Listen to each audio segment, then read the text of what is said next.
our alternative Black media outlet in Nebraska to really ensure that we're prioritizing Black communities and Black people in conversations that are about us, and ensuring that we have a wide variety of opinions and voices that have the ability to comment on relevant social and community issues. And that's something that's been really missing from our experience as long as I've been in Omaha and in Nebraska, is a really relevant platform that allows for Black people to speak their piece and understand that we're not a monolith, but a really diverse in thought and nuanced community. And so we have a ton of amazing leaders and activists and advocates here in our group today, which will discuss a really relevant social issue and political issue, which is the appointment of Colleen Brennan to City Council, and the remarks of District 2's City Councilman Ben Gray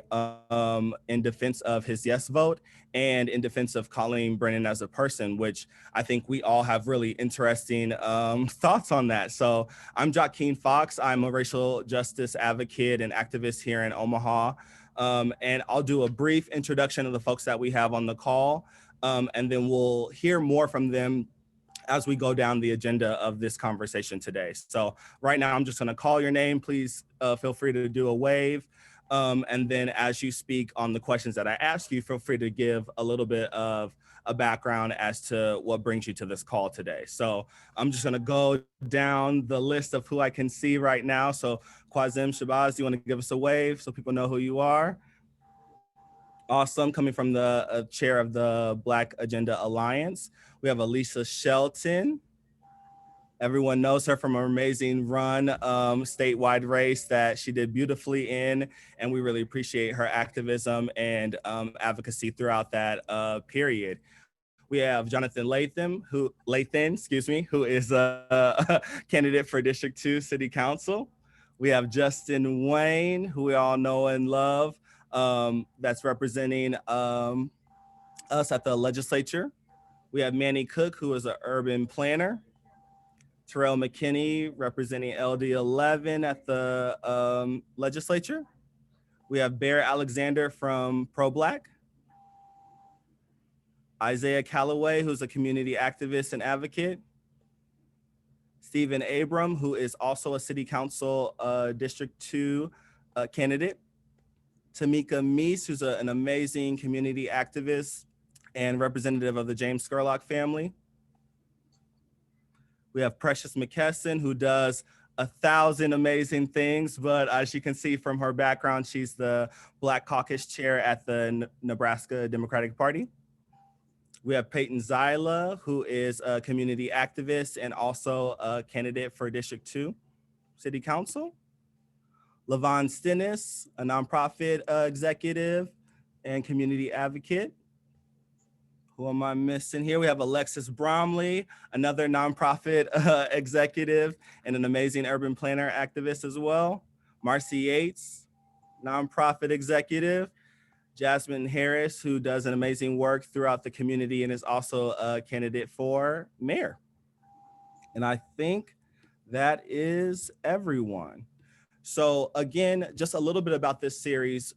This is our pilot episode that we've put together to really, again, focus the conversation that happens around Black people on the opinions and ideas of Black people and Black leaders in our community. As you can see, all of these people have done amazing work in our community and really represent a wide breadth of opinions on certain issues. And we want to make sure that we're not relegated to one leader in our Black community, and we're not relegated to one idea, that we're able to express all of our ideas on a platform that allows that. And so we're really thankful for Noise and Dewan, who is the executive director at Noise, who is allowing us to use that platform in this really responsible way. And so why are we here today? We're here to talk through, again, the appointment of Colleen Brennan to City Council. She was appointed to District 5 City Council seat to replace Rich Pauls, who will be joining the legislature this upcoming session. That process was a private process done in a really unusual way. And we wanted to make sure that we put a little bit of history into this process. Ben Gray made a couple statements in a few interviews about them creating this process to really honor the exiting city council members' wishes on who they wanted to represent their district. That is ahistorical to what's been done for years and years in our city council government. I had a community researcher look into the Omaha World Herald archives about the processes that they've used in past examples of having to replace city council people. And this is usually a quite intense and public process. And so for this to happen in a secret way in 2020 is really, again, ahistorical to what the city council usually does. And in partnership with Omaha World Herald, who is a big piece of that vetting process in past years, this is really unprecedented. So in past years, what they've done is that city council members that were leaving to either go to the legislature to take over as interim mayor, they were not allowed a vote in who replaced them on city council. They were actually, the Omaha World Herald described this as illegal in many cases in the past. And so the coverage that we got from Omaha World Herald was a little bit skewed from what we have dealt with in past elections and appointments. Another thing, this vetting took place over months and months. Each candidate was usually given a public interview for about 30 minutes to an hour in past city councils. And the Omaha World Herald would vet those people through an intense process in the paper. And so we have a little bit of an example of how that worked in the past. As you can see, and this might be hard to read, but we'll take a look at this chart that talks about when each council person left their seat and the days that that seat was empty, the days served, and the Omaha World Herald articles that went along with those.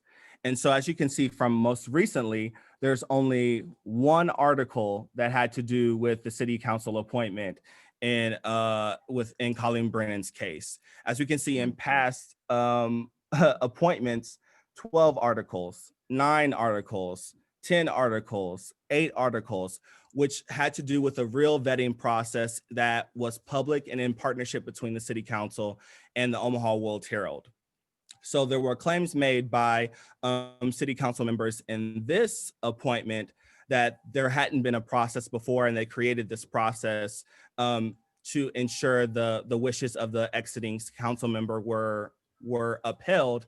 And again, we found that to be ahistorical. And again, the Omaha World Herald used to call this illegal. And so in contact with the city clerk wasn't aware of these past articles coming from the World Herald that mentioned that this would be illegal. We didn't find anything in the city charter that would call this specifically illegal. So we don't know where that reference come from on the Omaha World Herald, but we know that they were a big part of this vetting process. And so we wanted to make sure that we had a little bit of historical context, which really demonstrates the unprecedented nature of this and the misuse of the process and how it can be faulty and what happens when a faulty process happens and who gets through because of that faulty process. So I wanted to make sure there was some historical context there before we get into our opinions about this conversation. I also want to mention I am sitting in Culture House right now, and 2 blocks up this weekend, there was a drive-by shooting. And I want to make sure that we acknowledge the 2 young people that were shot, 21-year-old Desmond Edmonds and 22-year-old Jumiz Sherman, and wishing them well and a speedy recovery. I hope I have the most up-to-date information and hoping that they are able to recover. But if there is any new information from anyone here, please feel free to share that when you speak. But we are wishing them well and really wishing an end to gun violence in North Omaha. And that's an important issue for us all as Black Omahans in this city. So now I do want to take a chance to kind of talk about the duties of City Council before we get into the conversation really quickly. Duan, if you care to share the screen one more time, we'll talk about some of those duties that we have here as City Council members. And I'm going to share that while he's reading it.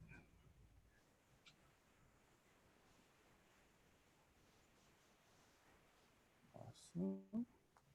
So just for example, we have what's called a strong mayoral system. And so the mayor is the one that creates our city budget and leads the conversation around how our priorities are spent and where that money goes to. We wanted to make sure that people understood what the job of a city council person is and how that works into the strong mayoral system that we have here. So this is a piece of literature that's shared by the Heartland Worker Center. And they talk about the strong mayor is a full-time position and the chief executive officer with centralized executive power. So they can make executive decisions similar to how our governor makes decisions and similar to how our president makes decisions. The council does not oversee daily operations, and Omaha has a strong form of government. And do you mind going to the one that shows the duties of the city council?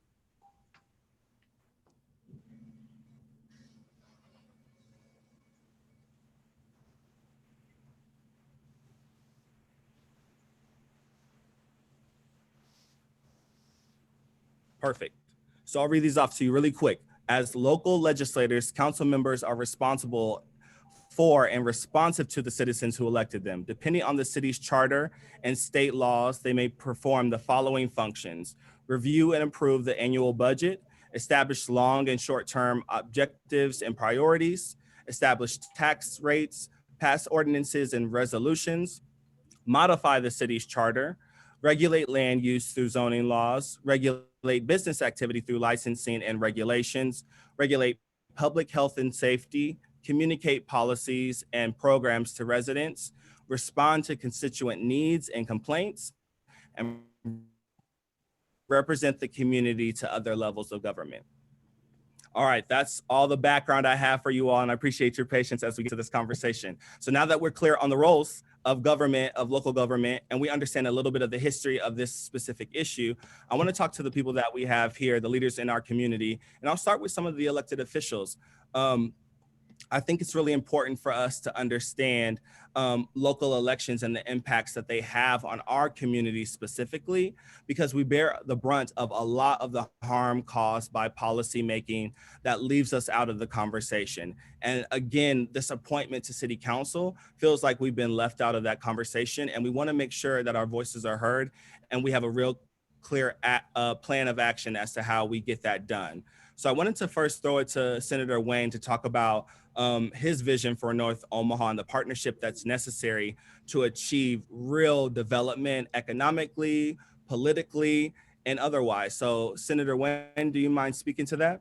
Sure, thank you. And thank you for putting on this forum. I look a little rough because we're about to start session, so I'm reading bills, but I wanted to hop on this because I think it's important that we all come together collectively and start having a deeper conversation around North Omaha and what it should look like and how we build those partnerships. And to the point of your question is, my vision for North Omaha is really simple, and I outlined it in the I3 plan that I put on my website, and I kind of follow it every year, is strong infrastructure through corridors on 16th Street, 24th Street, 30th Street, and I would even add 52nd and 72nd to those. We need strong infrastructure to make sure we have the ability to create jobs and develop around our airport area. Our airport area is one of the most underutilized areas in the city, and I think it's intentional.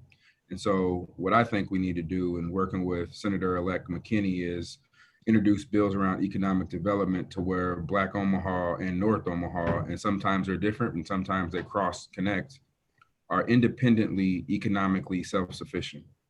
So my partnerships and my visions that I see throughout this, and I'm looking at this, all these people on here, is an independent North Omaha, that where we can run our own candidates, we can do our own things without having to go outside of North Omaha to get it done. And what's ironically is my district is mainly outside of what people call North Omaha. And what I mean by that is it's North Omaha when something bad happens, but when something good happens, it's Florence, it's Miller Park, it's something positive and a little bit of Benson, but when something negative happens, I'm thrown back into North Omaha. So I've always embraced North Omaha, and I think it's a positive thing what we're doing. But my vision is very simple. We can come together and build our own independence. And I know everybody on here has difference of opinions. Sometimes we wish that we go harder in the paint. Sometimes politically we have to make maneuvers to allow the next generation to go harder in the paint. And sometimes that's hard. But with this group right here in front of us, we can get it done. So my vision is clear: independent, economically self-sufficient North Omaha. And we do that by good jobs and bringing people together like you did today, to start that conversation. Yeah, I appreciate that. And just to follow up, how do you feel like that partnership really works with, I know you're at the state legislature, and what does it mean to have consistent hyper-local partnership through our elected officials like at city council or on the county board? And do you feel like that's been an effective partnership so far? I think it has. And there was one day that the Black and Brown luncheon that you and Ms. Harris put on all the time. We're down there, and there were a whole bunch of lobbyists. And I point out to the kids that we're talking about tax credits and money. When we start talking about economic development in North Omaha, we start talking about people, that chamber is empty. There's nobody down there speaking for the voiceless. And so it's critical that our North Omaha comes together. And now with technology, I was just having this conversation. There's no reason that every bill that's introduced, we shouldn't have a say in what happens to it. We can send an email to every committee and say, we want this to be a part of the public record. And we can object to every bill saying it doesn't do something for North Omaha or it doesn't do something for South Omaha. But the key to that is we have to be engaged, and we have to send emails to our state senators. We have to demand that city council and county boards and state senators work together. I will say many times that there's times that city council and county board members and I won't meet for months. And the fact that we all represent the same area should never happen. And I have met more with Senator-elect Terrell McKinney than I have with any other elected official, because we're trying to walk in there together to show a united front to North Omaha. And not saying that Senator Chambers didn't do that, because we always did, but I think it's important that we are proactive now, not just reactive. And Chambers did a great job for 30 years stopping bad bills. But I think Senator McKinney and I have the position that we're going to go in there proactive and make a difference. So we need everybody on this call to send us bill ideas and to be a part of every committee hearing in one way, shape, or form. I appreciate your comments. And I do want to take it right to Senator-elect Terrell McKinney, who, congratulations on your victory in LD11. I think you're the perfect person to talk about the need for fresh leadership in the Black community and your thoughts on what it means to be proactive. You did an amazing job of galvanizing and mobilizing community to become civically engaged as part of your campaign, which can be hard to do in this area sometimes. So I really would appreciate your thoughts on the need for fresh leadership and how you kind of made that work for yourself. Before I go further, I just wanted to say Jameez died. And I'm not pretty sure about the other young man, but I know Jameez is deceased. But just speaking about my campaign and just being proactive, I thought it was important for me to get out in the streets in the community and really engage people, because just speaking from a community member standpoint, that's what I thought was missing from leadership in our community. We would hear about all the good things, but when the bad things happen, it just always would be negative responses. And I wanted to do as much as possible to really understand the community. And people were really surprised that I was coming to their houses and knocking on the door, showing up to different events, walking inside of apartment buildings and towers and things like that, just really engaging people. They were, happy to, like, a lot of times you hear that, people don't care about the process or they don't want to be engaged.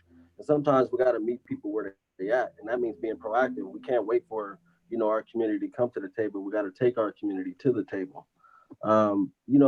for me, going into this role in a couple of days, it's just to do all I can to fight for North Omaha, fight for this community. Because, you know, if I don't fight, or Justin don't fight, or none of us fight, nobody's gonna come and try to help us out. You know, and just speaking on the need for younger leadership, you know, nothing against the elders in the community, but I think, you know, sometimes there's a need for change. You know, they update an iPhone every year. You get a software update all the time. And you know, just looking at the nature of our community, and you know, me, I grew up in North Omaha. I was born in '90, and it looks worse than it did when I was a little kid. It's a lot of buildings that was here that's not here anymore. It's a lot of businesses that are closed that were here when I was a kid. So for me, it's important to always advocate for young people. I always tell young people, you know, somebody tell you not to do something, do it. You know, be smart about it, but do it. Don't just think because somebody say, hey, you should wait your turn, that you should always wait your turn. You got to be calculated, and you also got to be really committed to anything you want to do. So it's not as easy as saying, hey, you think you want to do it, you might not do it. It's like, hey, a young person come to you and say, I want to do something, give them the game, give them the blueprint, and let them know the pros and cons of what they're doing, and let them make that decision on their own. I don't think we should be discouraging our kids. We should be bringing them to the table, which was important for me. My campaign manager, Mike Lee, younger than me, fresh out of college. And, you know, I brought him on as my campaign manager, and now he's my admin. And then, you know, my LA, she's from North Omaha as well. I really want to live what I talk about, and bringing up individuals that come from community that are younger than me, and giving them opportunity. Because a lot of times what's going on now is a lack of opportunity. It's programs that I hear about now, and they say, oh, we've been around 20, 30 plus years. And I'm like, man, I grew up in North Omaha. I've never heard of y'all, never seen y'all before, but y'all, you know, gloating about being in the community for, you know, multiple decades. Where were y'all at when I was coming up, walking home from North and getting shot at? Where was y'all at? Like, that's what I'm talking about. It's a lot of kids going through these situations, and all we hear is, you know, critique after critique and negative after negative, and nobody really reaching them and talking to them like they should. And I think that's what we got to do. Comments are much appreciated, and we just want to say rest in power to Jamise. It's really sad to see such a young person pass away so soon and too soon. So thank you for sharing that relevant information, and we're definitely wishing his family well, and much peace. Okay, so Jasmine, I want to pass it to you. I want to make sure that we figure out what we're learning from this experience in a holistic way. And so you mentioned that this could be a learning moment for all of us, and how you know, politics is a reflection of what we deem to be really personal. And so I just want to give you a moment to kind of talk about that before we get into the weeds of the city council conversation about the learning moment you've experienced from this, and what advice you might have for our community. Thanks, Jakeem. Just like you said, I think in moments like this, we have to take them as teaching moments, learning moments for everybody. My comments tonight aren't to disparage one person or belittle anyone. I'm here only to bring that perspective that when we find ourselves in this, I know we say we get tired of teaching people all the time, but sometimes it really does take a while before a concept can sink into somebody. Colleen Brennan wrote a blog that caught the attention of the public only because of the position she applied for and received. Now, if this hadn't happened, we would not have known this existed, her blog existed, or anything like that.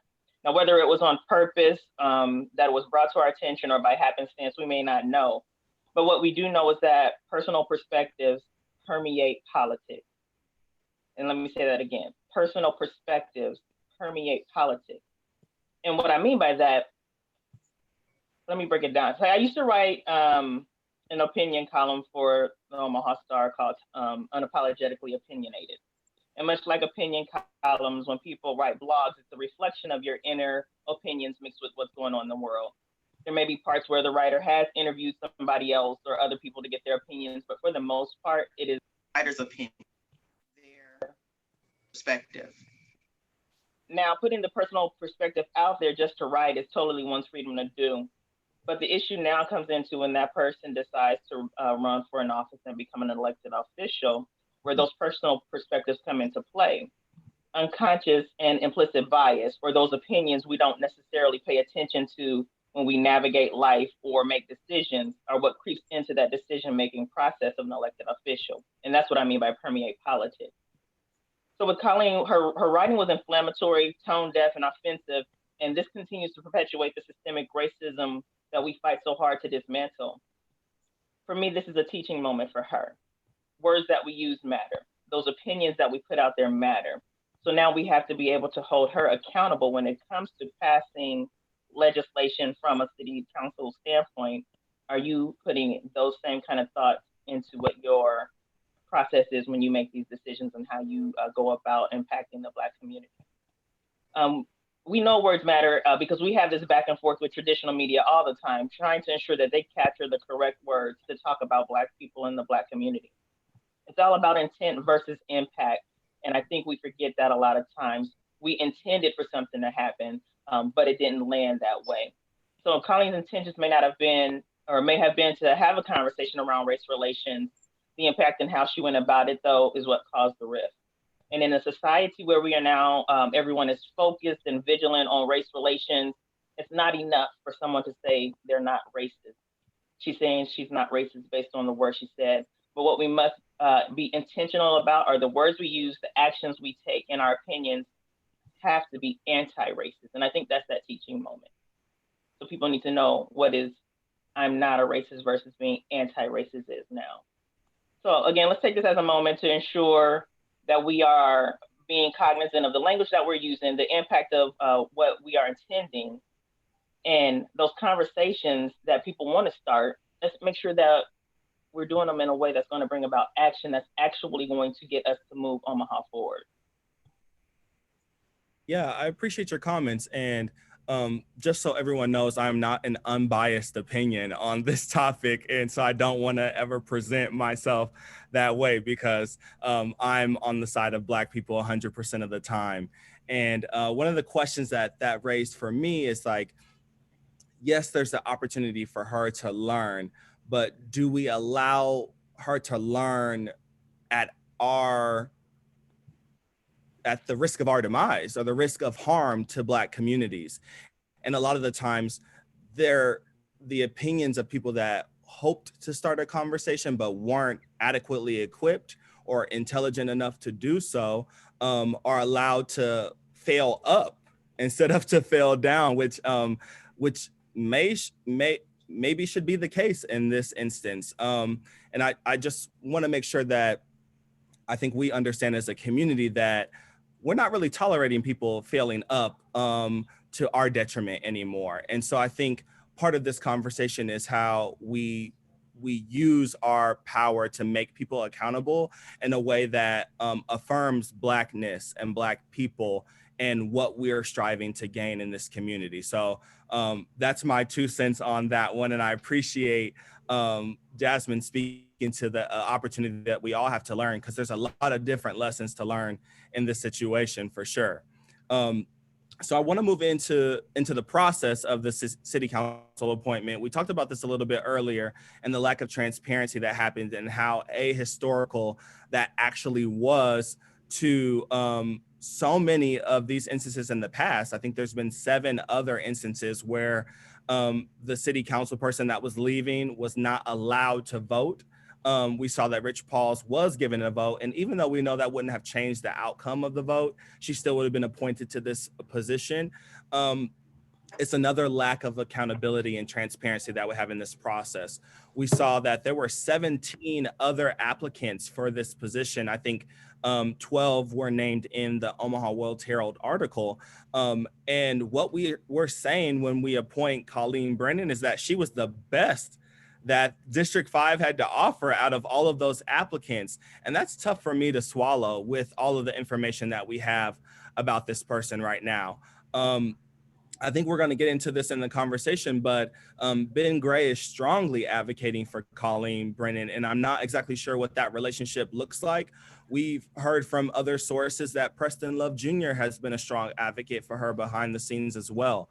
And those are going to be tough things to really reconcile in our community with these folks that have been leaders for quite a while. And so I think it's really important for them to take a second to think about the learning experience that they should be having during this time. And we think about what we want to take out of this experience as well. And I brought on Precious McKesson here because as the chair of the Black Caucus, she reached out to Colleen and was able to have a conversation. So she was willing to share a little bit of what happened in that conversation and her thoughts on the lack of vetting that happened by City Council. And then we do have something to share about the City Council's power in this matter now too. So I'd love to turn it over to Precious to kind of fill us in on what she knows directly from the source. Thank you, Jakeem, for hosting this forum. And like I said, I just want to say, up front, I'm not here to condemn or bash anybody on behalf of what they said. I just want to speak, be transparent as possible.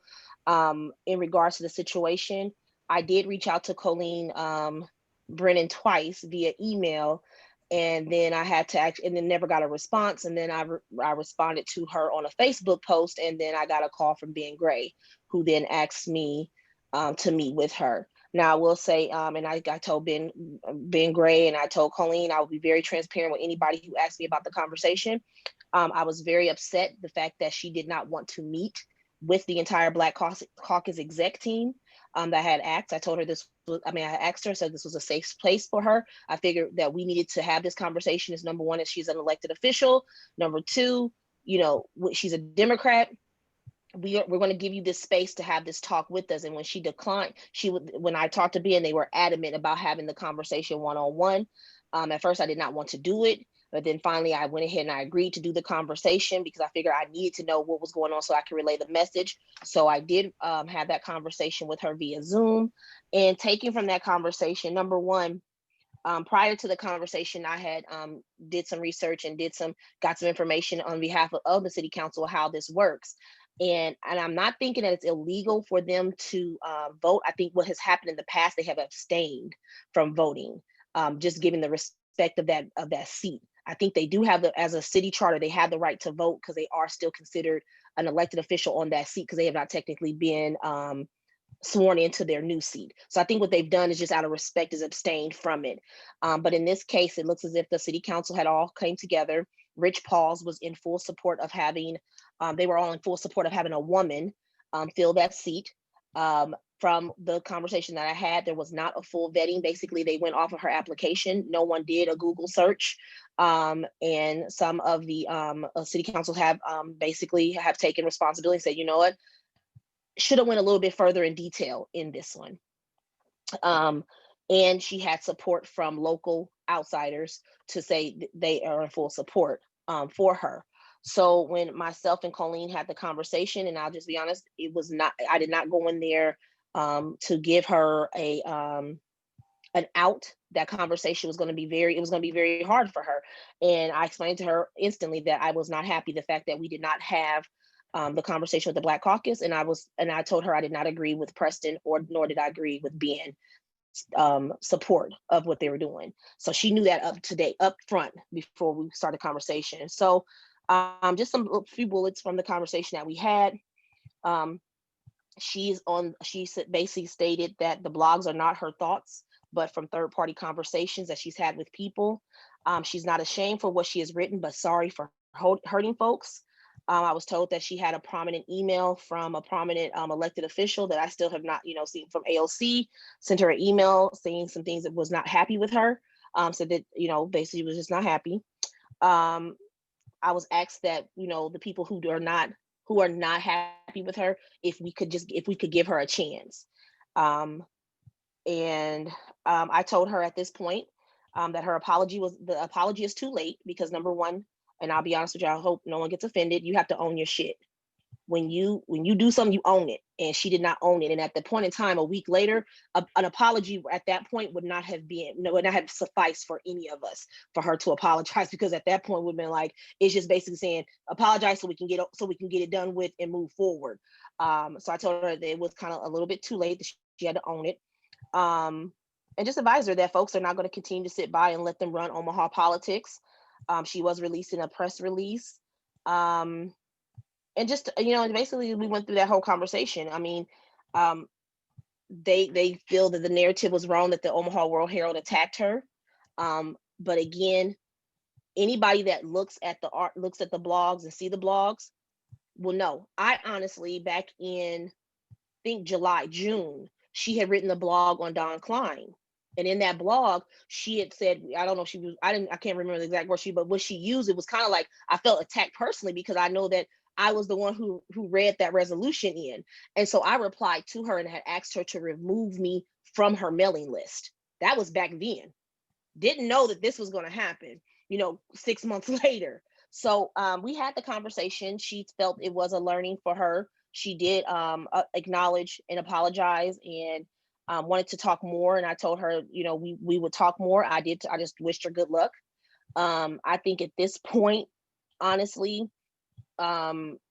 words hurt, and people have to understand. And when you write a blog, and I did tell her, I said, when you're writing a blog, you need to put a disclaimer, like instantly. There should be a disclaimer. If you're saying these are third-party conversations, you need to acknowledge your source, because now you're talking about Black people. Now I need to know what Black people are you talking about, because the things that you said about us was like, who are you talking to? Because those things were really hurtful. And then you have to have that disclaimer saying that these are not your thoughts. But again, as Jasmine said, those are your thoughts. When you write that, that's your opinion. That's how you feel.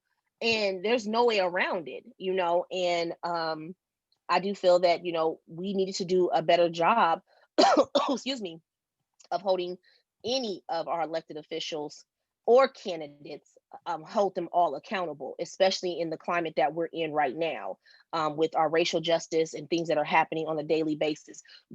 We can no longer give passes to say it'll be okay. Let's see what they do when they get in there. No, your actions and what you do leading up to you being a public servant is what we need to be looking at, because that tells us what type of character you are, your character.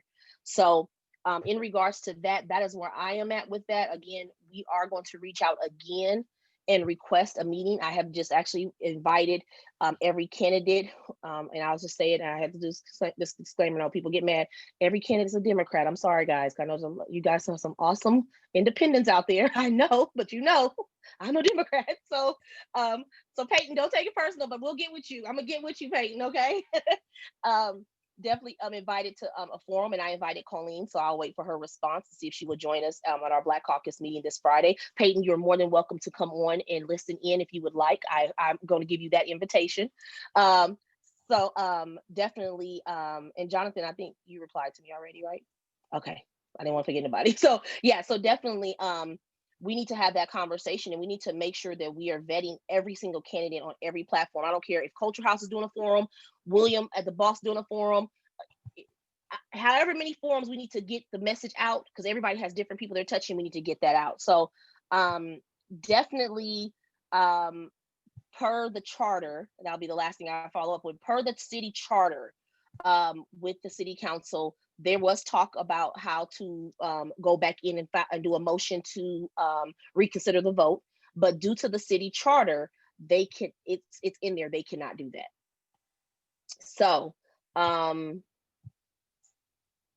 so we have that one there right there, that this is what this is what the attorney is saying, that they can't do it. So that is what we have right there. Dewan is showing the ordinance and everything. So I think we just need to do a little bit more research into it. And at this point, I was looking at a comment, it looks like, she's not going to, she's going to go into that seat. She's not going to resign from that seat. And also she will be on 95.7 The Boss tomorrow morning at 7 a.m. And that's all I have. And again, these are Precious's views as a Black Caucus chair. I'm not here to bash anybody, because they be looking for me to do something. No, I appreciate your input, and you've been a strong partner for accountability for elected officials throughout this summer and throughout the year. So we really appreciate your efforts and your transparency with that conversation. It's really important, and thank you so much for keeping us informed with the conversations that you've had. Thank you, Jakeem. Yeah, of course. And so I want to shift that accountability conversation and talk about the impact. We talk a lot about how words can hurt, and I think it's important to not leave it there, because we know that hurtful words can turn into hateful policy, which really impact people's lives in a meaningful and long standing way. And when people express racist views, we have to do our best to hold them accountable and safeguard against any power that they are able to accumulate, because again, that's a direct impact on how we live our lives as Black people in the city and in this state. And so when people tell us to wait and see, they're telling us to take a risk that I think we've taken for too long in our society. And so I brought on Alisha, not only because she did an amazing race over this past year, but also because of her profession as a mental health expert. And I wanted to hear from her about the impact that those kind of words and commentary can have on Black people, the repeated kind of stereotypes that we hear, and the impact that they can have on us as people. So I wanted to bring her on and let her have a couple minutes to talk about that. Thank you, Jakeem, for having me. I'm so grateful that we're having this conversation, and I'm so honored to be amongst all of you that are joining in the Zoom today. So in order for me to present information to talk about present day, we have to go back, and we have to have the conversation about our history and what is the tradition and what has been accepted in America. So if you think about 1940, okay, this is Dr. Kenneth Clark did the doll test. What the doll test is when they put children in a room and there was a doll that looked like they were African American, a doll that looked like they were a lighter shade of brown, and a doll that the kids identified them as Caucasian. And what it was that all of the people who were Black and brown wanted to play with the white doll. They said that this doll was beautiful, that the Black doll was not beautiful, that they didn't want to be Black. There were all these conversations that came from this. And then this data was put into Brown versus Board of Education. So go forward to 1961, we had Albert Bandura, who did the Bobo doll experiment. And this was an experiment where adults went into a room and really actively started hitting and punching and beating up a doll. And a Bobo doll back then was a doll that would go down and come back up. It had a little weight at the bottom. And so they let children come in to the room to play with the dolls, and they gave them no instructions. And what the children did was, you guessed it, beat up the doll. They did the same thing because that behavior was modeled. And so now it is unethical for us to have these experiments, obviously, because we don't know the extent of what the impact had on these children. However, it tells us a large amount of information. In 2005, we had Dr. Joy DeGruy, who actually did the post-traumatic slave syndrome. And this has been out for 15 years, and we're just now having conversations about this. What we have learned is that as Black and brown individuals, slavery has had such a huge impact on us that we have higher levels of cortisol in our body, that we are still implementing and practicing behaviors that have come from slavery. And so what that tells us is there are times where people, Black and brown individuals in our lifetime, Black people, we are taught to walk on eggshells around white people. We are taught that we are not to anger white women per se, because back in slavery times, it was white women that were killing Black slaves and Black babies for various reasons. And so when you speak on behalf of a community, we've said it before, Black people are not a monolith. What you are doing is you are taking away our power. We have Resma Mannequin, who wrote a book about My Grandmother's Hands, who talked about how at the age of 1 even, babies who are Black have higher levels of cortisol in their system. This is why Black people have been dealing with COVID at different levels, more difficulty, because it's exhausting to be a Black person in America, because our body is constantly on guard. And because of that, we do have a superpower in that we can spot it. We can spot when someone is treating us differently. We can spot when someone has ill intentions for us. And so it's very important that we don't talk about the Black community and having these ambassadors as if there's an ambassador for a Black person and that your thought or your opinion is the only opinion that we should honor. We have to honor every single person in our community.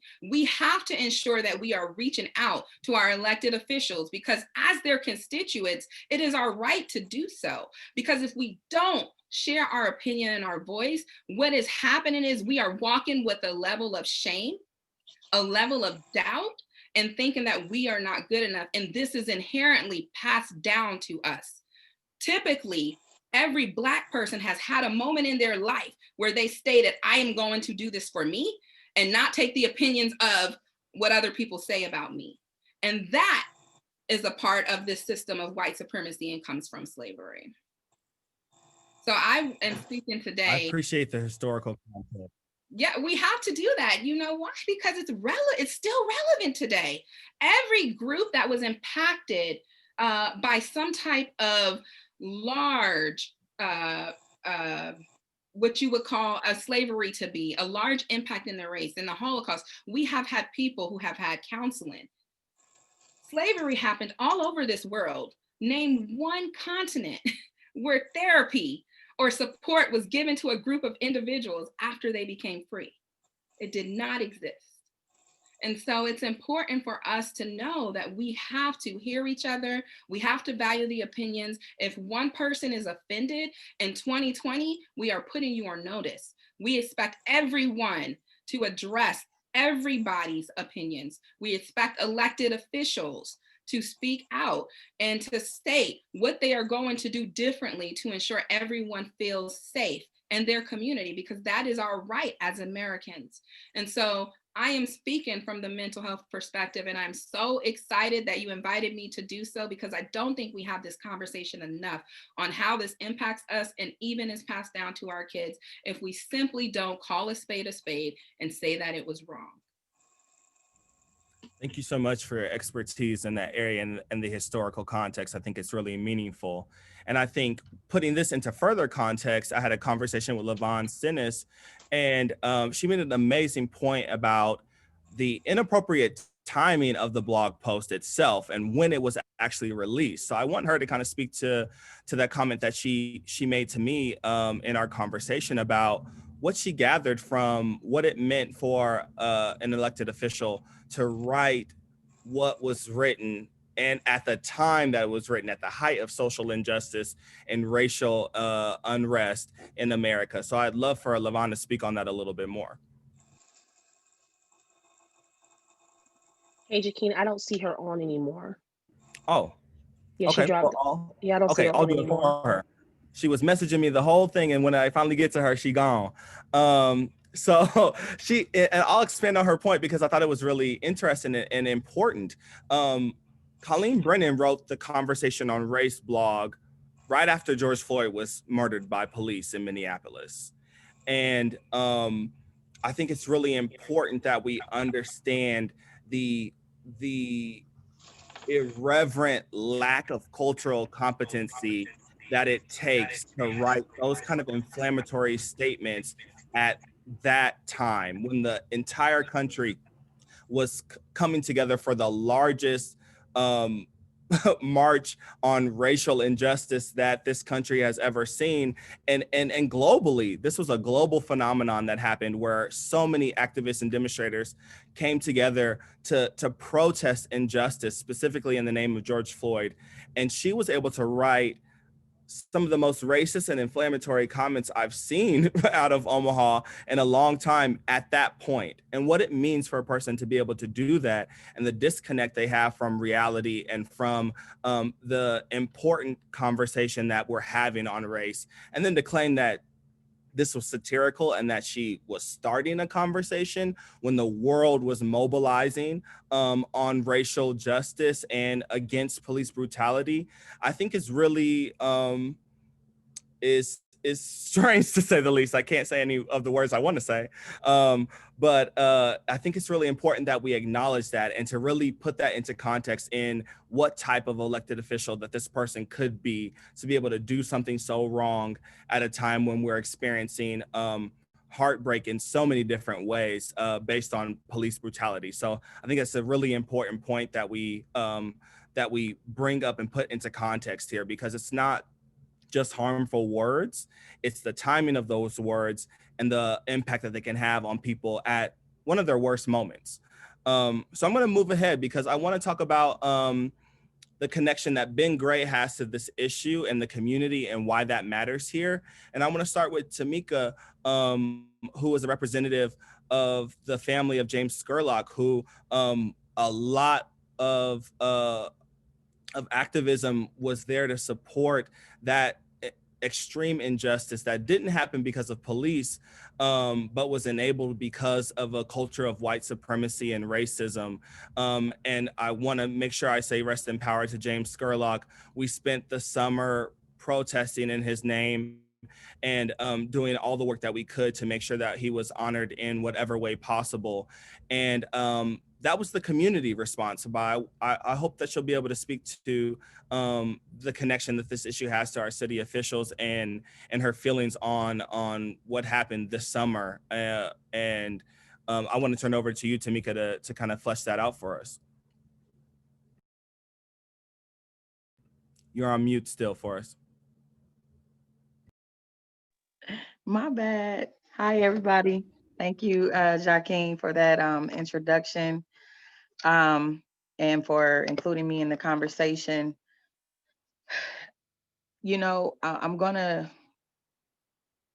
choose my words very wisely here, because I feel very passionate, and this is very personal for me with dealing with Colleen Brennan and her blogs, her remarks. First off, I think, you know, the accountability piece for her is not there. She's not acknowledging her words. They are her words, and she's putting it off on other people's thoughts, you know, saying that she's getting this from other Black people and, you know, just other people. And I just feel that that's really irresponsible for a person in her new position. As I read about, you know, her being voted in and, you know, who all voted for her, and then finding out later that they didn't do their homework on this person. They wanted a woman, and she happened to be a woman who was ringing their phones off the hook. She was the one, forget who, Palermo said that, how do you pronounce his name? No, you said it right, Benny Palermo. Oh, okay. Yeah, said that she reached out more than any other candidate. So that's why y'all picked her. And I noticed that she had a blog that was titled Statement, dated from September 30th, where she was voicing her opinion about, you know, Don Klein and the Democratic Party, condemning him, his actions. And I saw that Ben Gray had signed off on that. So, you know, from the community standpoint, we're really looking at our leaders, you know, looking at the intentions behind this endorsement. Is it monetary? Is something being promised? This is really something that, you know, I think a lot of us that are engaged and that, you know, are following this this issue, this news is, you know, is asking, what is your intention? And, you know, when you have two longtime community leaders, such as Ben Gray and Mr. Preston Love Jr., endorse something as this, which we all, you know, could agree, this isn't right. All of us on this Zoom are educated you know, and we're involved in politics is, you know, is one of our passions in social justice. But if you take this issue to an everyday Black person that is not engaged and you explain this story, they're going to come up with the same questions and the same conclusions. There's something going on here. In a statement, I want to make sure I get this right real quick, because she had brought up, I think this was about Don Klein, where she stated that, you know, bringing wholesome change to they want to bring wholesome change to the Black community, and who was going to be left to vote after we have eaten our own. And I do believe that her blog was called Eating Our Own. My response to that is to replace you, okay? To replace you. And this is an example of, you know, being held accountable regardless of your race, your political affiliation, and your position of power. We have to, as a community, as the American people nationwide, hold our leaders accountable. Yes, she has done good things. What she did with, you know, autism, and she won that award, all of that, that's good. That's kudos, okay? Donald Trump has done some good things. Just to be honest, he has done some good things in his presidency. Regardless of his motive behind it, he's done some good things that have benefited the American people. But the negative things overshadow the good things. And you don't get a pass just because you've done some good things. So, in my opinion, she shouldn't get a pass. Now, I understand that we can't remove her from the seat. It can't be reversed and all of that. But going forward, her and every other elected official should be held accountable regardless of their party affiliation, regardless of their race. That goes for our Black community leaders as well. You know, I'm going to just go ahead and say it. You know, I've said it before. I'll say it on record. When it comes to Ben Gray, I feel like we're not dealing with the same kaleidoscope Ben. I feel like somewhere along the way, it seems like it's, you know, his intentions have changed, you know, to put it lightly. I feel like his intentions have changed. And when you have that position and that power in the Black community, you know, I haven't seen him use it outside of just his advantage. Let's talk about, you know, James Scurlock and the whole situation with that, that just had, you know, Omaha turned upside down, you know, with the protesting, the racial injustice that occurred within, you know, the protest, during the protest. Ben held a meeting, you know, he held a meeting, and I walked in on that meeting. A couple of us were there, you know, and Ben was talking about how, you know, he was going to be the spokesperson to, you know, speak on behalf of the family to the mayor, who had requested a meeting with Ben and some other community leaders that day. Ben didn't even reach out to the Scurlock family and offer his condolences. He didn't even reach out to the Scurlock family to say, you know, us community leaders are having a meeting. I had to get a phone call to say, you know what, you better get up here. And then once I got there and actually heard what was going on, I had to call James Scurlock III's father. I had to call him up there and call up the family's attorney, Justin Wayne, to let them know, you know, what was taking place at that time. And, you know, I just feel like he is also out of touch. He's out of touch with the community that he was elected to serve. And that's a problem. And I think that, you know, it needs to be addressed, and, you know, he needs to be held accountable. And that's anyone, regardless. I don't care if we're the same color. I don't care if we grew up in the same neighborhood. If we appoint you or elect you to do something and to represent us as a people, and you don't do that with the best intentions, then you have to be replaced. And I just think that, you know, that's where we are. But this is, you know, just something for, you know, us to wake up and get more involved, be more engaged in our community and who represents our community. and understand that people change. People and their intentions change. And when they change, when they switch up, it's time to replace them and get them out. I don't care what you've done back in the 80s, back in the 90s. If you're not doing it now, we got to get you out of there. And I think that that's where we are. Thank you so much for your comments, and I can hear your passion and your transparency, and I really do appreciate you talking about such a personal topic. It's really meaningful, and I just want to honor that in our conversation. So thank you so much. Thank you.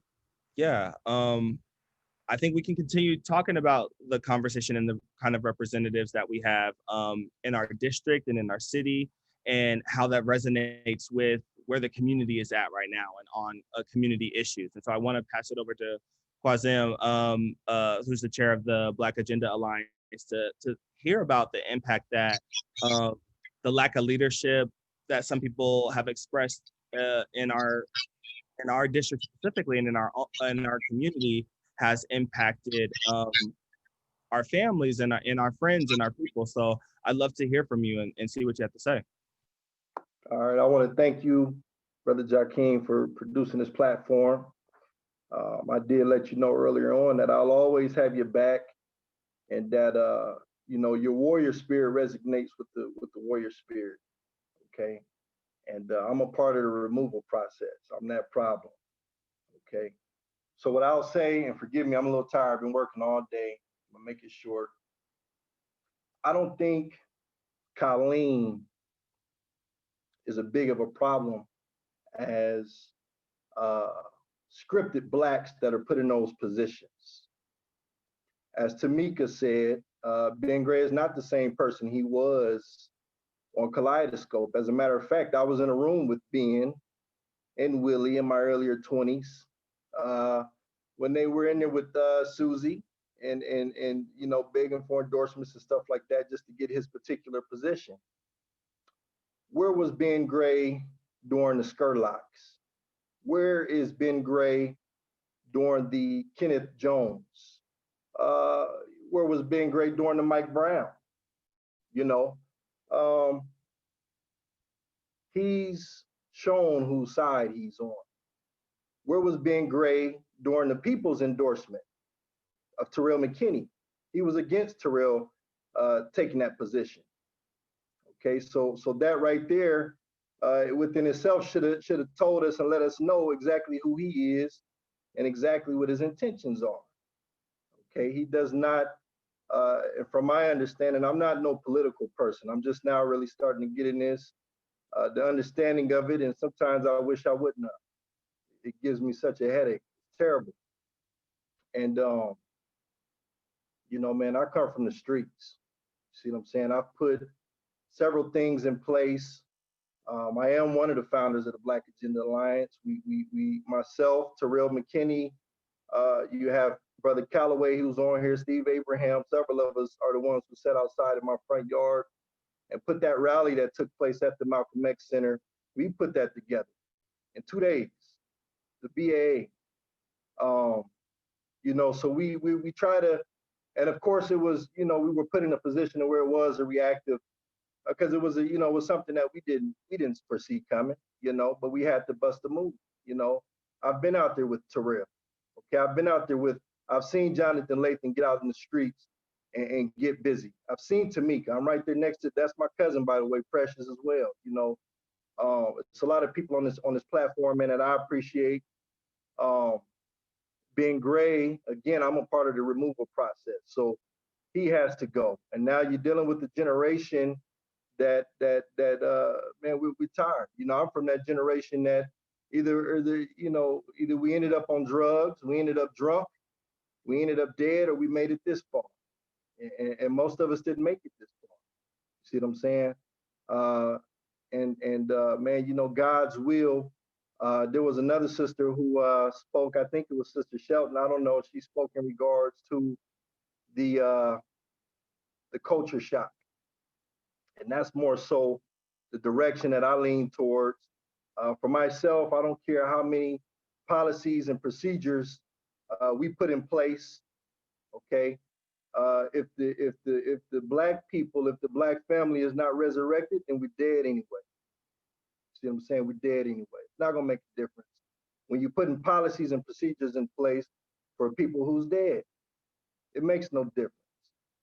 Okay, Ernie, I'm not old enough, and as a matter of fact, you know, there needs to be more education on the political process, especially people my generation and beneath. You know, I just know, like for myself, all I could really tell you about Ernie, coming from the streets, is that he talked a lot of shit.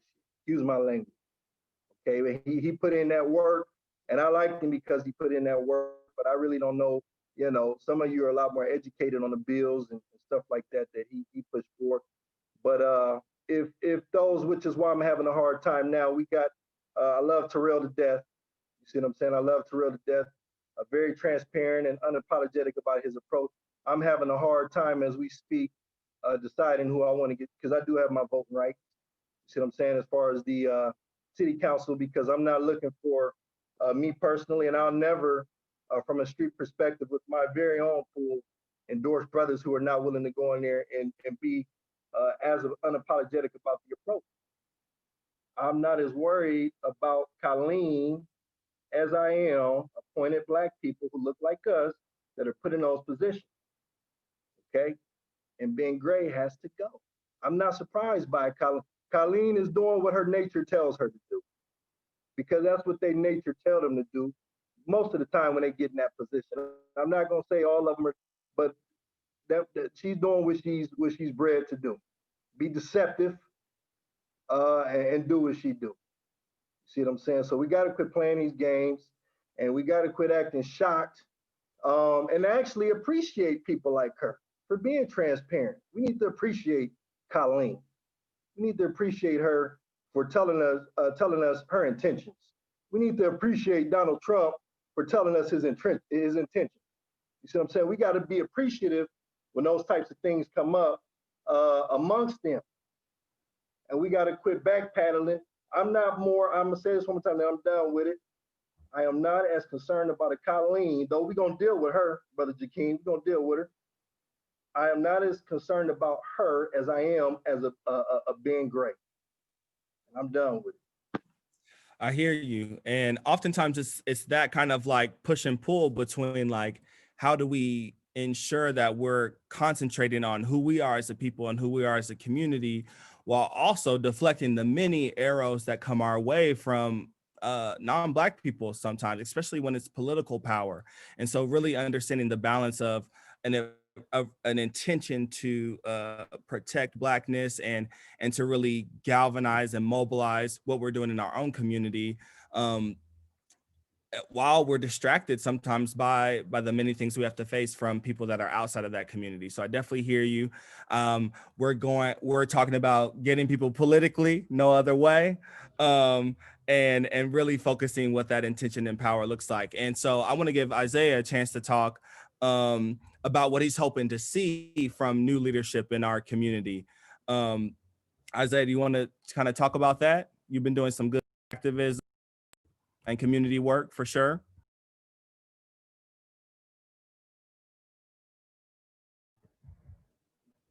Get that mute button. Duan, can you unmute him?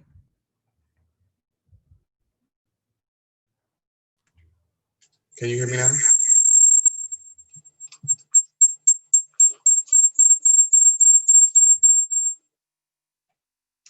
Can you hear me now? Yes. Amen.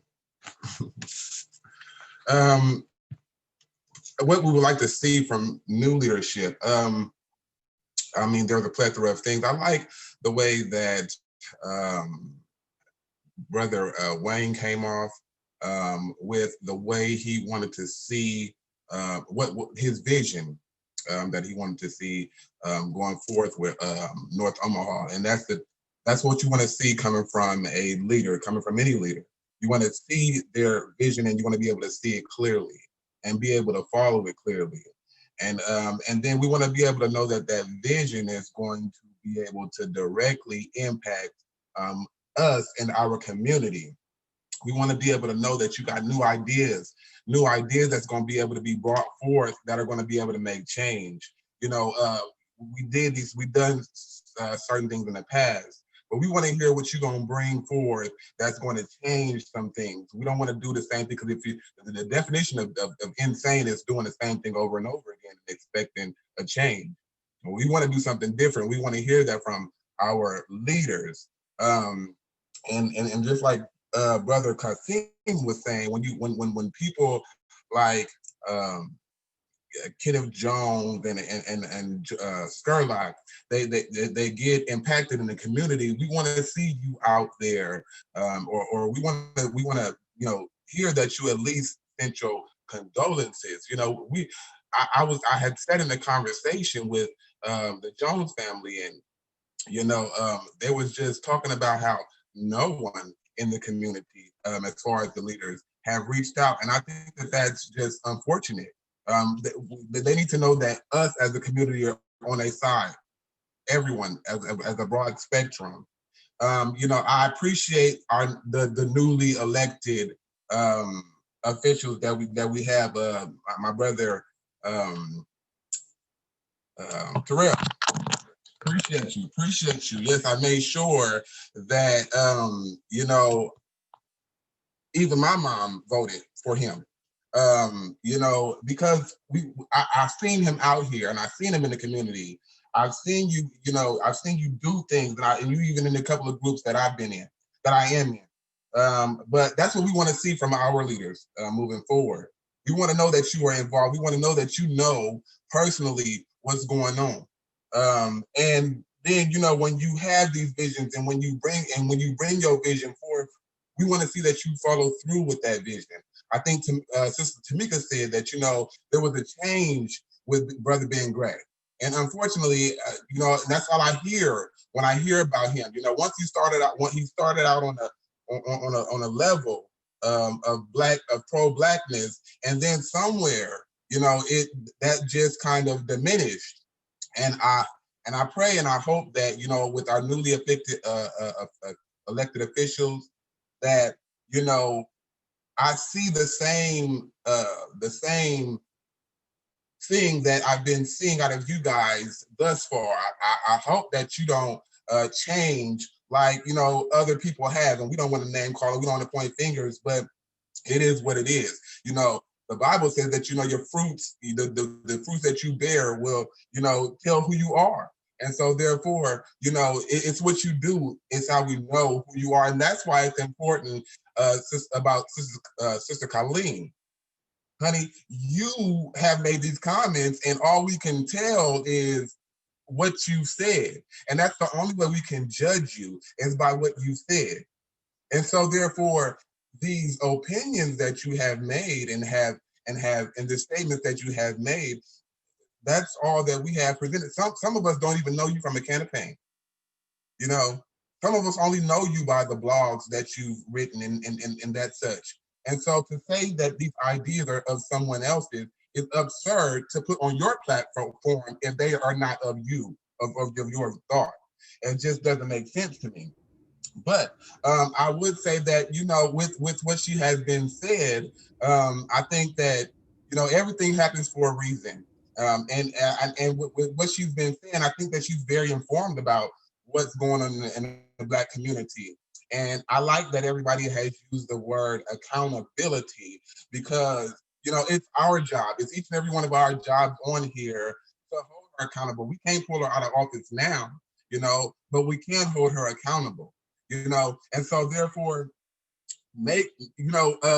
have these forums, do what we need to do in order to let her know that, our eyes are on you and they're not coming off of you. And that's for everybody that is put in the office.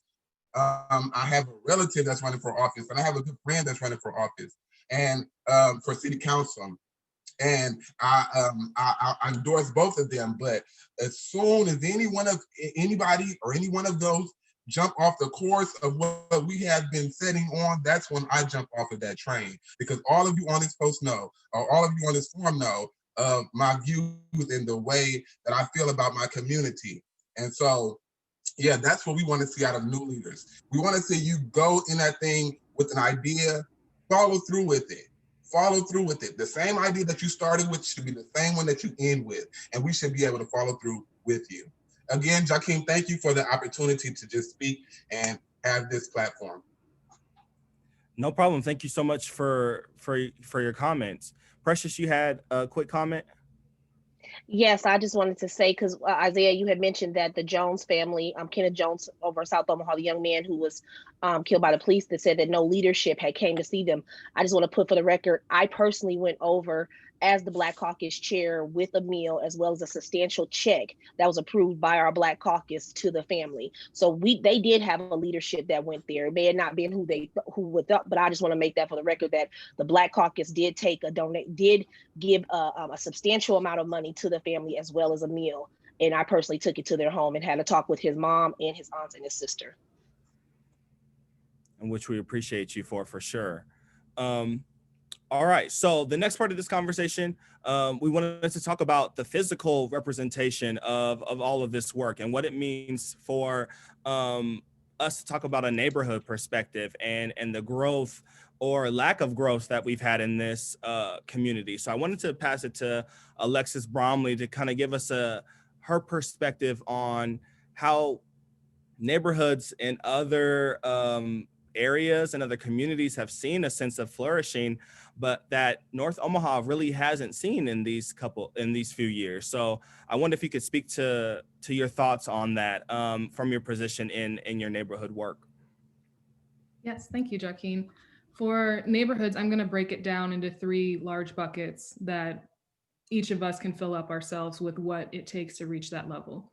So I'm going to break it down into housing, education, and wellness. Those are the 3 buckets that need to be filled up in order for a neighborhood to be healthy. If we start with wellness, I'm going to throw some numbers. I'm a data person. If we throw numbers, the average life expectancy of Councilman Gray's district is 71 years old. If you go out west to 180th and Pacific, the average life expectancy for those individuals is 82 years old. So just living in District 2, you have a shorter life expectancy. Your wellness is not okay, as Alisha pointed on. That's very important to us in our community. And a lot of that has to do with the Black median income. When Ben Gray took office, the Black median income was $30,000. Right now it's $33,900. So to have the income of just Black individuals increase by almost $4,000 within the time frame that he has been elected office, the wellness of our community is not there. People are struggling, people are stressed, and that is going to overall affect your life and your wellness and your vibrancy as a human being. Education. There are elementary schools in this district that have the lowest test scores for multiple decades. More than 20 years, we have elementary schools where children that are going through it in our community are below grade level, 20 years of that. And so if we don't have a quality education pipeline for individuals, how are we going to expect them to be well and really contribute or live within a neighborhood that is vibrant? Lastly, I wanted to talk about housing. We have a huge gap in development. We have a huge lack of quality housing stock. We have a lack of affordable housing as well. Councilman Gray has championed the land bank, which helped with getting a lot of the condemned housing off of neighborhood blocks. Those have been demolished, and a lot of those housing is now vacant lots. So what else? What are we doing with those vacant lots? What is the next step after you tear down a condemned home? Now you have this eyesore on a neighborhood block that neighbors do not have the ability to handle themselves. They have to look to someone like a councilman. They have to look to someone like policy and programming creation in order to solve those needs. We also have a slumlord problem in District 2, and that is something that Councilman Gray has campaigned on multiple times. And in his last campaign, he said he would ask for an attorney to be hired by the city to prosecute and track down vacant slumlords or individuals who are not up to code in a way that is detrimental to the individuals who live there. That was in 2017, and the following years when Yale Park Apartments happened. And I have not heard much on track records from what I could research and look up from the councilman on if that is continuing to move forward. And as Isaiah said, follow through on what you say. That is what we are asking you to do. You recognize that is a need. So where is that work going now that we haven't heard about it? Because it has not gone away just because Councilman Gray is no longer addressing it. The Black home ownership rates is 33%. And compared to our peers, the Latino home ownership rate is 48%, and the white home ownership rate is 70% within our community. So our neighborhoods are filled with individuals who don't have the ability to own a home. They are filled with low education levels and attainment behind grade level. And they are also filled with low median incomes and lower life expectancy rates than other individuals within our city. That is where our neighborhoods are right now. If any of those numbers that you want me to go over, I have them all the way back to when he was elected into office in 2009, all the way up until present day. And I'm happy to share all of those with you. Wow. Thank you so much, Alexis. Those numbers are really sobering, to say the least. That is that is intense. And I think if we pass those along to Dewan, I think he'd be able to post those on Noise just to empower the conversation for those that will be catching on later on. Yep. And again, I should have said this at the beginning, but these are the individual perspectives of everyone listed here today. These are not the perspectives of Noise. I will take all responsibility for any of the perspectives shared today, because I believe in really empowering this community to speak their piece confidently, and hope that we can keep this platform for others to do the same. So again, thank you so much for those numbers. It's a really important that we look to data to kind of empower the qualitative information and the stories that we all know and hear every single day from Black folks that are experiencing hardship in District 2 and all over the city, because the disparate impact is clear. I want to pass it over to Manne, another urban planner and community advocate, to tell us kind of what support is needed to empower North Omaha. We've heard those intense statistics, and now we need to kind of understand what to do about them. So I know you've been working on so many plans in North Omaha, and that work is coming along beautifully. So thank you so much for being here, and we'd love to hear about the kind of support that you'll need to continue that work. Sure. Thanks for having me. I think Alexis hit the nail on the head. You know, all the statistics are out there, and they've been out there for 50, 60 years at least, and things haven't changed in that time frame, you know. I know Alisha mentioned, you know, how there's the impacts from slavery still in everyone's blood, essentially, but, you know, and nothing's been done about it. There's been no, you know, reparations for slavery, and with redlining, there's been no reparations for that. So, I mean, what is needed is just money. You know, you pass a bond for like $200 million to improve streets, but where's the bond of $200 million to improve the housing in North Omaha, or to build housing in North Omaha, and to improve everything? We know that these problems are there, but the solution is somewhat simple.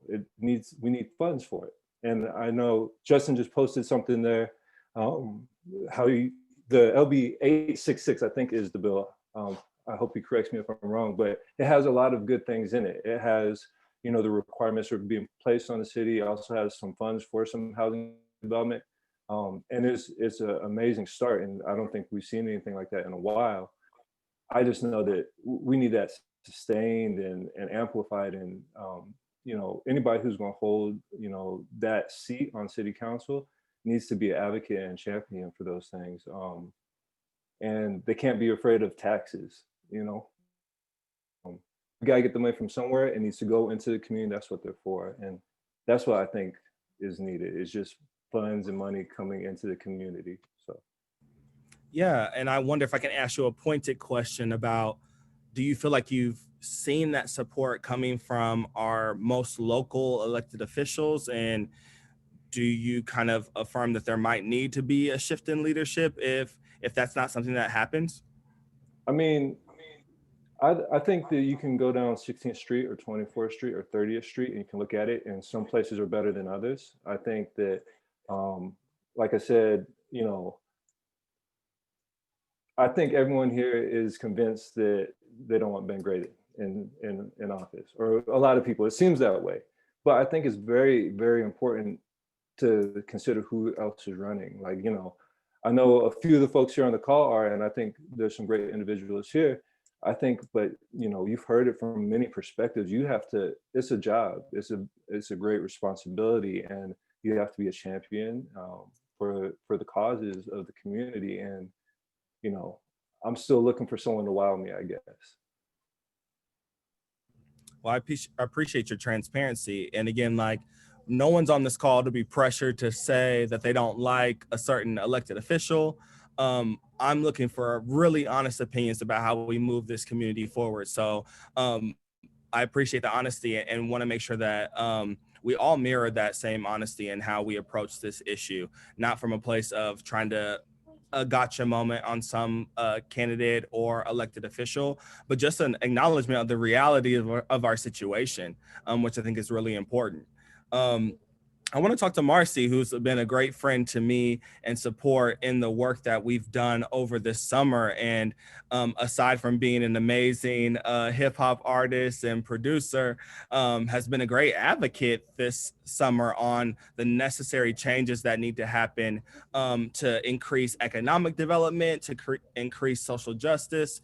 So I'd love to hear from you about your opinion on what support looks like from our city officials during this time of activism, of protest, and what you would have preferred in those moments, because, you know, we were out on the line quite a few times. So I'd love to hear from you and see your thoughts on this.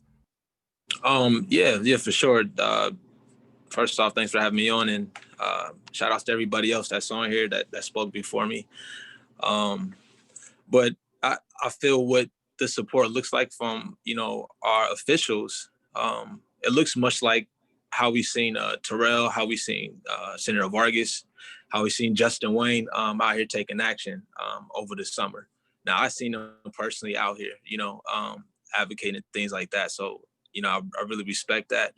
And no, we didn't, you know, we didn't get that from, you know, some of the older, you know, leaders, you know, but they wanted us to, you know, but they wanted to convince us to vote for Kerry Smith and all those kind of things like that. You know, like I seen them out there for that. But they wasn't out there for more of the, you know, the social justice cause that, you know, we're advocating for. To me, it's something that I've gotten used to being down here on 24th Street, is really not seeing the presence of, you know, officials, people who represent our area.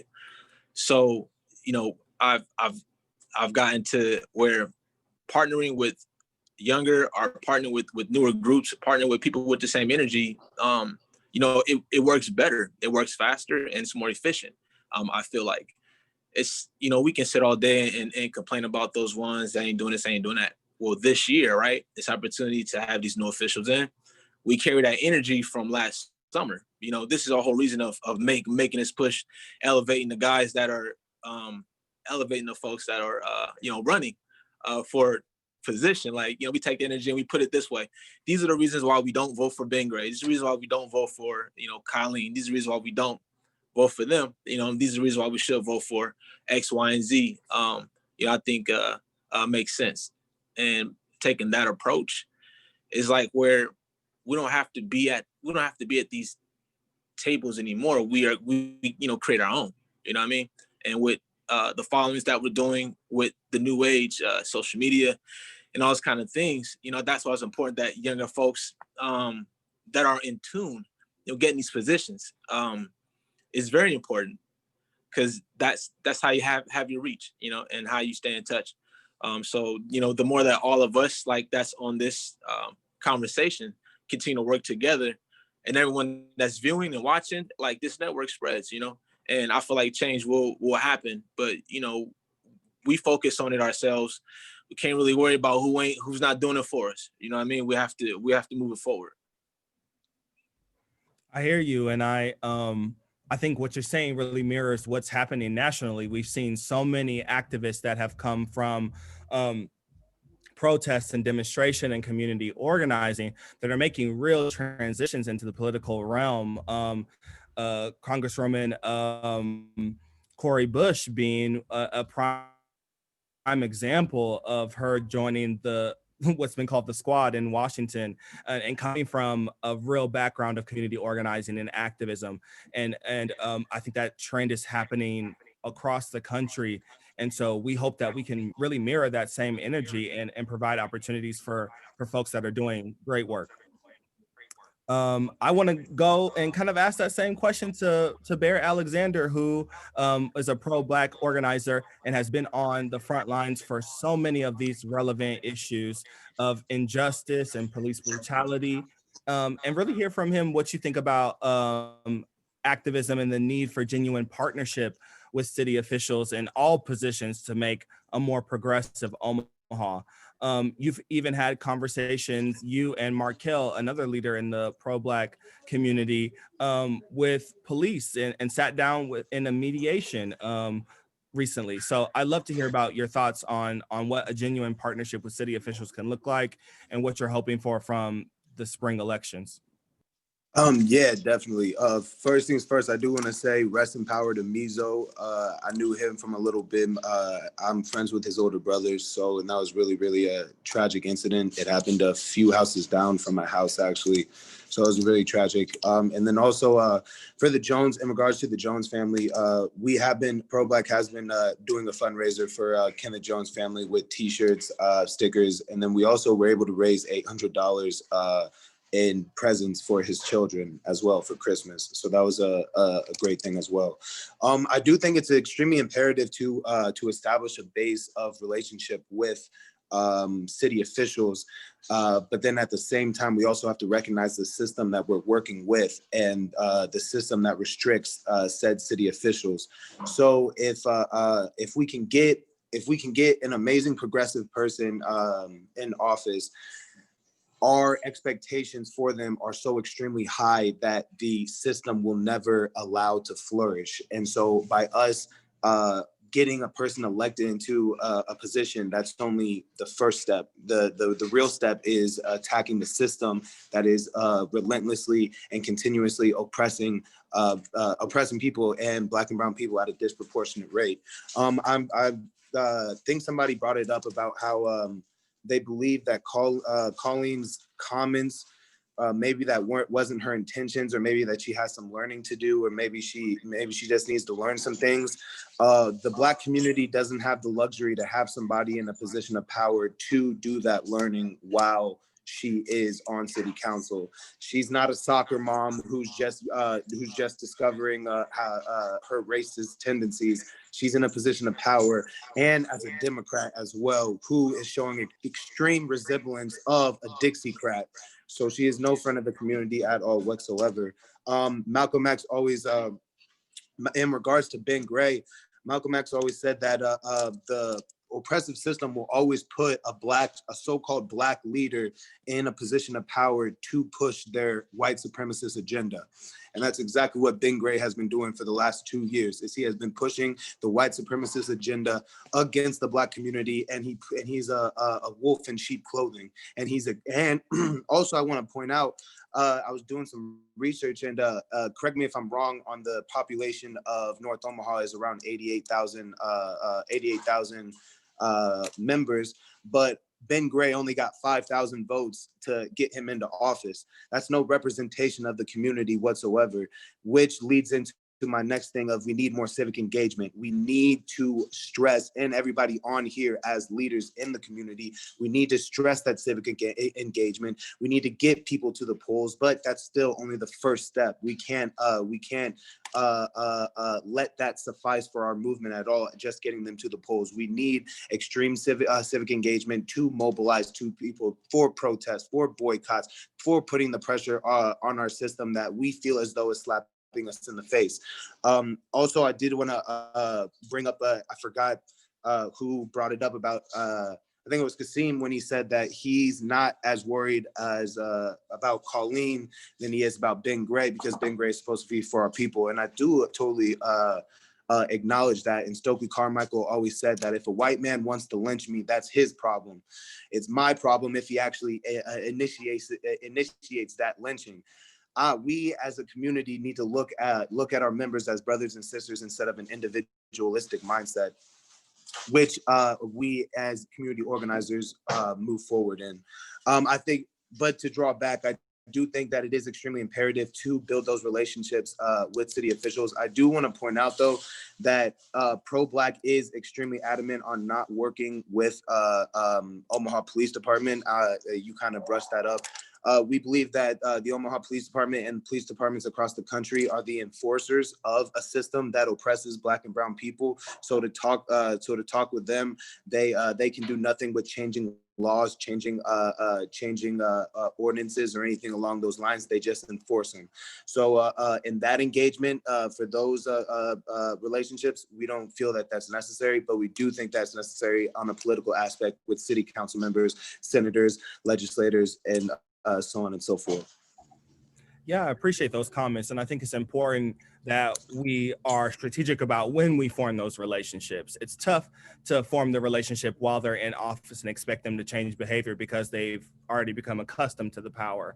But if we're engaging with people as community members and we're on the same playing field, we allow for a real authentic relationship to be built. And when they're in positions of power, we can call on those relationships to really do meaningful work. So I definitely hear what you're saying. And I think it's important that we have elected officials that are connected to community in real ways, that are representative of their community because they have a shared lived experience. And I think that's really important when we talk about what partnership could possibly look like. So I appreciate all those amazing comments. This is the end of our conversation. I do want to give our candidates for office just a quick opportunity to kind of state their case and why they're here and what they hope to achieve. I didn't want to be too radical when I started. Expecting you to say You're not muted, Brent. You're not muted. Okay, perfect. Yeah, so I want to make sure that you all have an opportunity to get to know who will be running for office and again, to form those relationships now and really activate some influence in how things are done and how you're represented. So I'm going to start with Steve Abraham and kind of tell us what's having you run in maybe 3 minutes and what brought you to the call. Thank you, Jakeem, for this opportunity to speak on this event.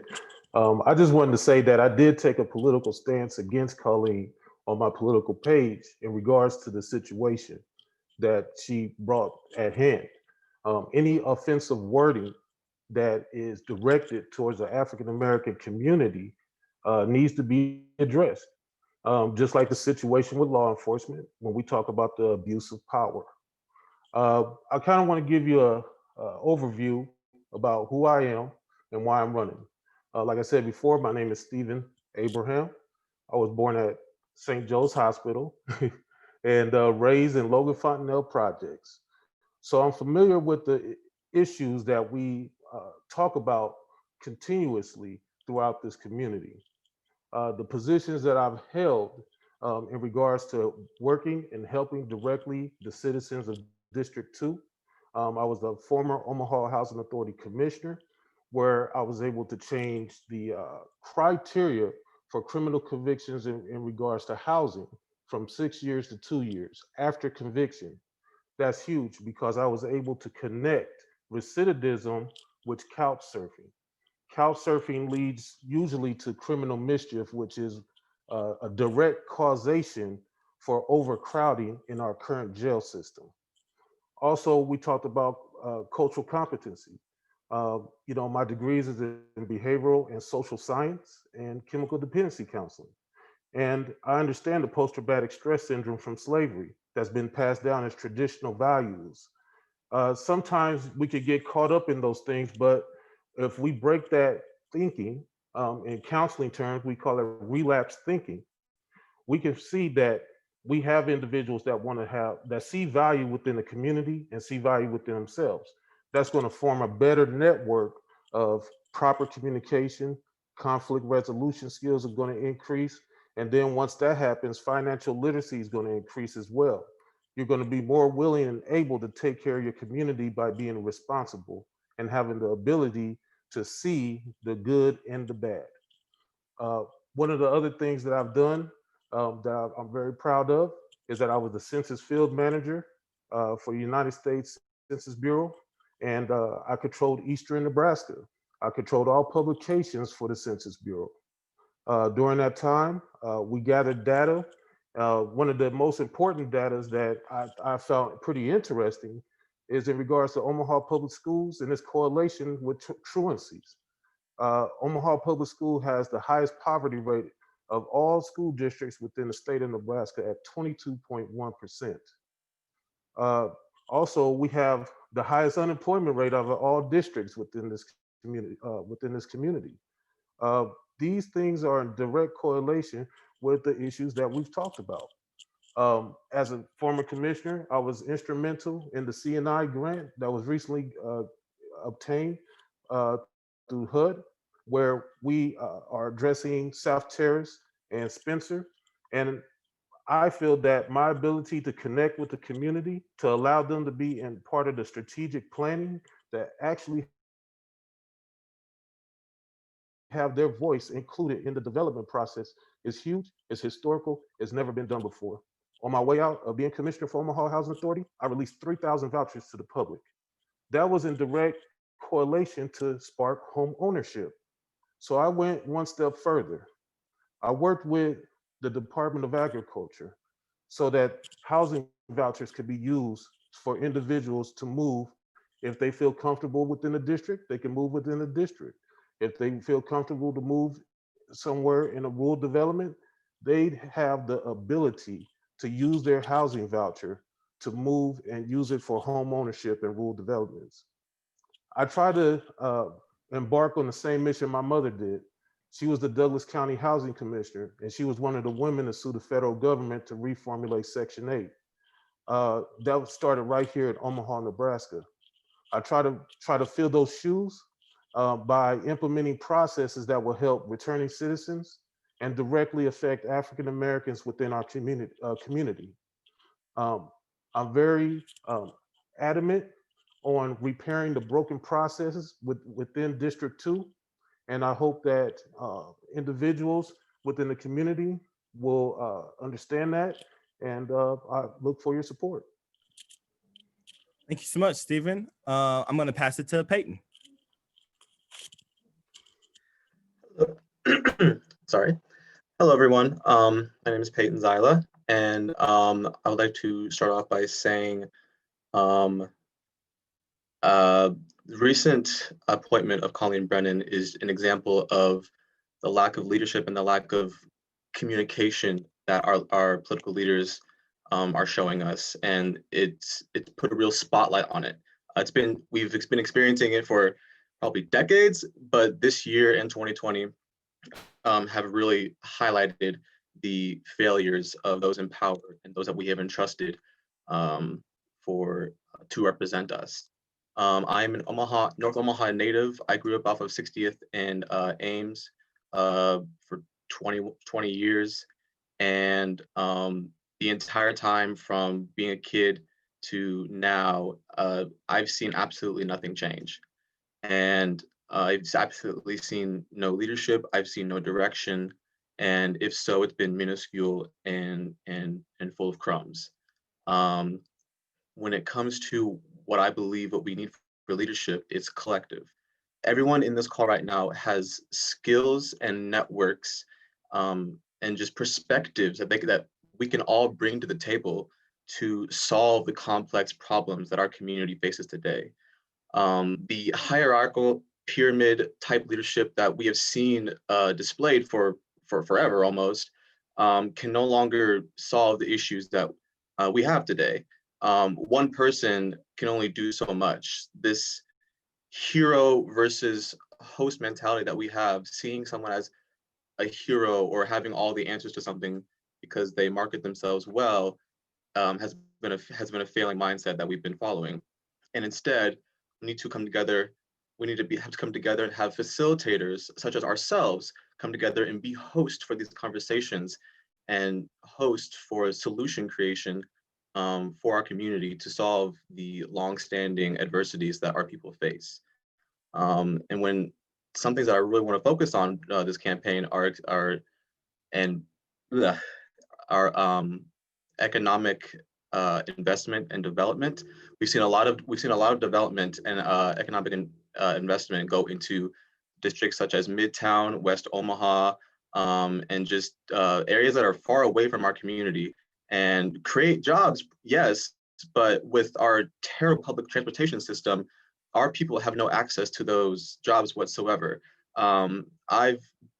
Since my graduation, and I am 22, being the youngest candidate in the field, the last 4 years, I've moved about 7 times, had over a dozen jobs, and it's all been because I can't keep those jobs because I can't keep the places that I live at. And when I move, I end up not being able to go to those places because I end up with lack of transportation, and or public transportation is just so hard to try to figure out. And I've missed dozens of buses, and I know that my experience is not just my own, and I know so because I see it all around me. I see it in my friends, I see it in my family. We are all struggling, and there's absolutely been no leadership, nor direction, no guidance into helping us figure out how we can help ourselves. Because at the end of the day, we shouldn't always be looking towards the government. We shouldn't be always looking towards an external source to come and help us. But when it comes to our history and what this city has done to specifically demise our power and keep us where we are owed reparations, whether it come in economic terms, and what I personally feel as though in terms of land, we are owed reparations so that we can then in turn build ourselves up, so we are self-sufficient and no longer reliant on external sources and assets. So my main focus in this campaign is to instill the idea and action of collective leadership. And I would love to see more of what we're doing here, and not just in dialogue, but actively discussing solutions and how we can collectively, within our own areas and respects to what we work in, health, finance, civics, and political sectors, we all have perspectives that can solve the ailments that we face. And one thing that I personally see giving us the more independence that we need is land ownership, and giving our land, the land that the Omaha Municipal Land Bank has cleared for us and made available for us, needs to be in our hands. And however that looks, and how I see it, is the establishment of community land trusts, so that the land that is getting given to the people, to our community, is within our choice and on what is developed. Whether we want to see a park, whether we want to see new residential housing, whether we want to see commercial zones. And this also allows us to then also control the prices of those developments, so that we don't see the high end and unaffordable developments that we've been seeing in Midtown, that those communities themselves are not liking. I've sat in on city council meetings and watched these projects get rubber stamped through, and I've watched a lot of public opposition to it within those districts, and absolutely disregarded. And so Omaha needs a complete sweep of the city council, because we are all suffering, but North Omaha specifically is owed a lot. And I look forward to working with the people of our community to demand what we so rightfully deserve. Thank you. Yeah, thank you so much, Peyton. And last but not least, Jonathan. All right. Good evening, Jaqueen and Noise, and thank you for putting us in this platform to address the situation. I also want to thank everybody that's taking the time to speak tonight on the issues that are concerning our community. We need to continue these types of conversations as leaders, so that way we can all be on a united front. As mentioned before, I'm Jonathan Lathan, and I'm running for the District 2 City Council seat. I was born and raised in Omaha. My mom was a sharecropper from Mississippi who ended up getting a master's education from UNO. She carried that over to OPS where she taught for over 25 years. My dad graduated from Tech High School and he's a veteran in the United States Army. He's actually a Vietnam vet. I was a member of the Army for 14 years and I moved back to Omaha in 2017. So since I've been back, I have not seen the level of growth that North Omaha and the rest of the city has, or I've not seen the level of growth in North Omaha that the rest of the city has been afforded. And one thing that Ben Gray is always going to say is that we don't know the facts, but Alexis just gave us a ton of facts. Ben Gray is going to stand on the fact that he's encouraged over $700 million in economic growth within the district, but that's mostly in areas that are going to only further gentrify our community. The Capital District by zone is listed as District 2, and that's where most of the economic development that he preaches has been done at. He'll also mention things about North Star. Oh, I brought North Star to the community. Oh, I brought Walmart to the community. But like, one of the speakers before said, we want to move forward. We're not worried about what's been done. We're talking about what are you going to do now for us? We've also hit on the fact that he's yet to speak about Kenneth Jones. He's yet to speak about James Gerlach or any of the high amounts of homicides that have happened within our city and our district alone. I know we just mentioned there was a young man that passed this morning and we're yet to hear anything from our representative about that shooting or any other shootings that have occurred within the district. The protest this summer, his biggest concern was the report that came out from the police about, oh, the protesters broke our windows or they did this, but what did the police do back to the protesters? That's what he's not focused on. We need to focus on the groundwork and understanding the root causes and not the pushback that they're getting from the things that have happened to us as a community. But he has all this time to go on William King and talk about defending Colleen Brennan. There are a couple articles where he actually said, I wish there were more white people who were as brave as she is to continue to have a discussion on racism. You can't have leaders that are saying things like that. As Precious mentioned, she emailed twice and didn't get a response. There's no bravery in that. Ben's calling her to set up that call from her. She won't own up to it. It's somebody else's words. It's not her words. There's no bravery with things like that. So I like what Jasmine had mentioned earlier when she said personal perspectives permeate politics. That's what she meant. That's what she said. And that's what she's carrying over into that seat.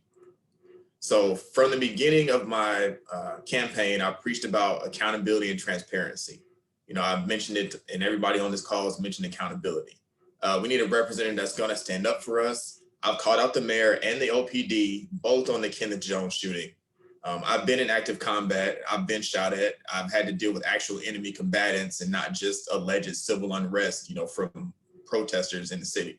I understand the levels of threat and the rules of engagement. And so I spent several years serving our country, and now I'm focused on transitioning that to our community. Zip codes shouldn't determine our destinies. We need higher paying jobs. The number will show you that 1/3 of OPS graduates do not go to college. So we need to start meeting our youth on the ground where they're at, and we need to find out the resources that they need from us as a community. We need a new generation of leadership that understands our youth and is willing to engage on them at their level. Also, only 11% of those that do go to college obtain degrees and stay in the district. So our district is losing a lot of those individuals to other parts of Omaha because we don't have the jobs to retain them. We don't have the transportation to get them where they need to get. So how do we as a district build and grow when we're losing our talent and we're losing our individuals based on not having the infrastructure, as Senator Wayne mentioned, to hold them here? We need the affordable housing. We can't expect people to reach the levels of productivity that we want them to be at when they're worried about where the roof over their head, they're worried about what their next meals are. So you can't reach those higher levels until those lower social determinants of health are reached. Also, 30% of all traffic stops in the city were residents of District 2. So we have a representative that regularly advocates for the police department, but there's something wrong there when we're the smallest portion of the city, yet we're having the highest interactions with these police officers. So it is time for a new direction.